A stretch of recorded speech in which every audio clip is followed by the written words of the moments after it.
मित्रों, आज मैं जो वीडियो लेकर आया हूँ उसमें भगवान श्री कृष्ण की एक लीला की गाथा है कि किस प्रकार श्री कृष्ण ने निस्वार्थ भाव से उनकी सेवा करने वाली एक बुजुर्ग माता के सारे दुखों को खत्म कर उसकी भक्ति का कर्ज अदा किया।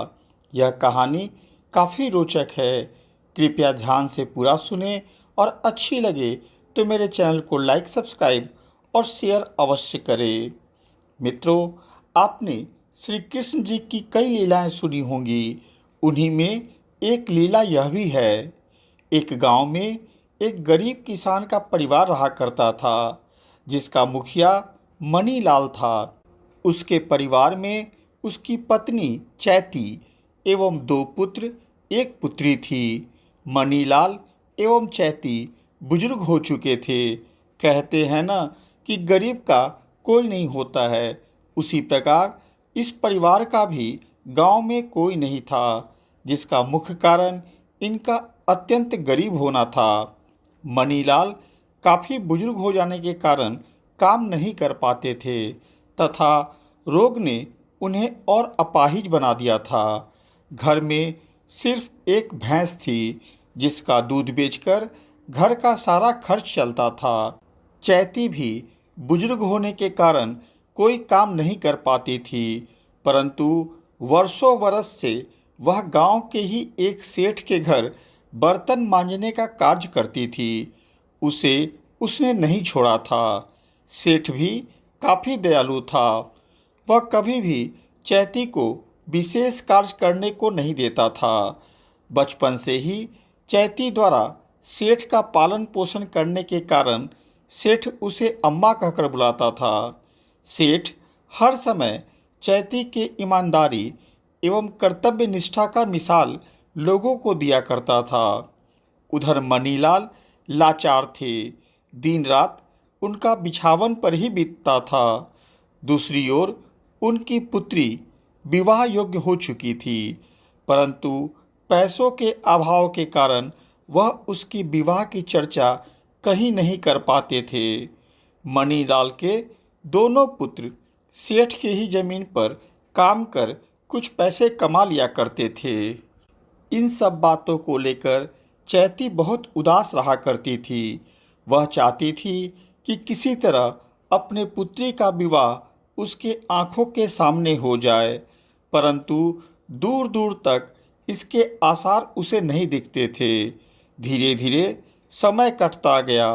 मणिलाल और बीमार रहने लगे। अब उनका बिछावन से उठना भी बंद हो गया।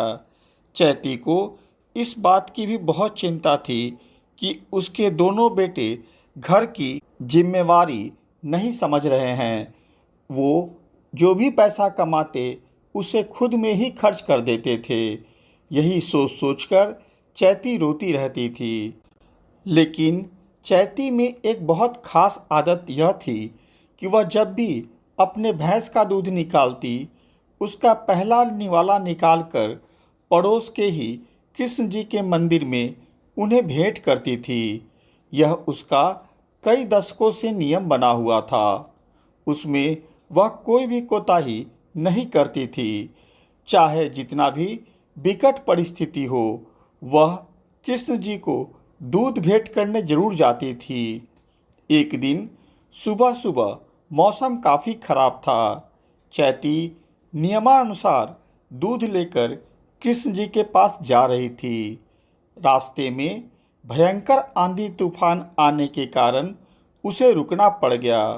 जब बहुत देर तक बारिश नहीं रुकी तो वह भीगते हुए मंदिर पहुंची, लेकिन मौसम सही नहीं होने के कारण मंदिर का दरवाज़ा बंद था।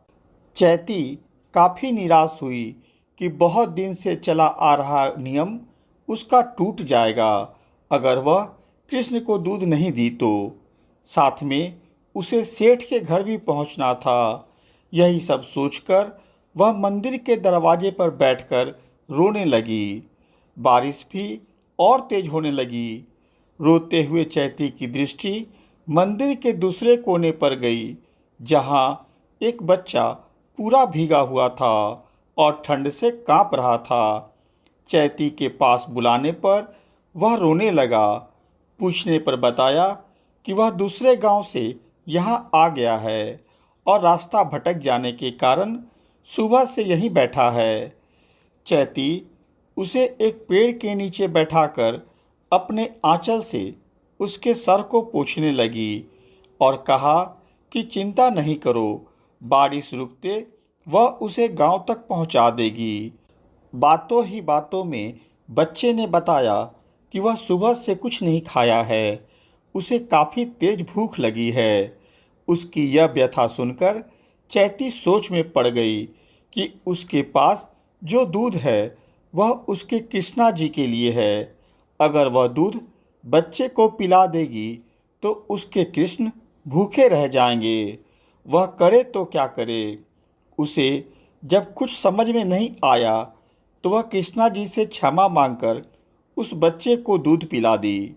दूध पीते ही बच्चे की भूख की पीड़ा शांत हो गई। उधर बारिश कम होते ही चैती उस बच्चे को लेकर गांव की तरफ चल दी। गांव में घुसने के कुछ दूर पहले ही बच्चा एक तरफ अपनी घर का दिशा दिखाते हुए बोला कि मैं यहाँ से इधर चला जाऊँगा। चैती से विदा लेकर एक बगीचे की तरफ वह निकल गया। उधर चैती जब घर पहुंची तो सारा कहानी अपनी पुत्री को बताई। साथ में अफसोस भी कर रही थी कि आज मेरे कृष्णा भूखे रह गए। बातों ही बातों में रात कब हो गई पता ही नहीं चला। सभी खाना खाकर सोने चले गए, परंतु चैती को नींद नहीं आ रही थी। उसे चिंता थी कि आखिर क्यों उसके कृष्णा आज उससे भेंट नहीं किए। वर्षों वर्ष में ऐसा पहले कभी नहीं हुआ था। सोचते सोचते चैती को कब नींद आ गई उसे पता ही नहीं चला। नींद आते ही चैती को सपना में वही बालक आया जो उसके पैर के पास खड़ा था और मंद मंद मुस्कुराते हुए बोला कि माता, आप चिंता नहीं करो, आपका अखंड भेंट टूटा नहीं है। मंदिर का दरवाज़ा बंद होने के कारण तुम उदास थी, अतः मैं बालक रूप लेकर तुम्हारे पास आया था।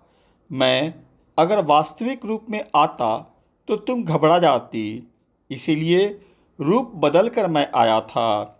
मैं ही तुम्हारा कृष्णा हूँ।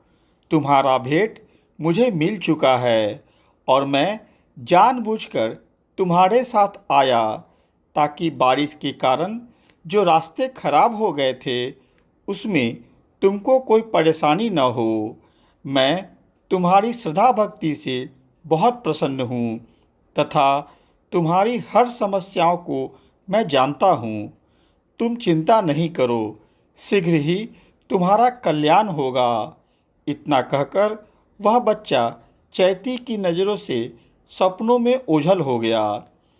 इस सपने ने चैती की नींद खोल दी। वह काफ़ी प्रसन्न हुई।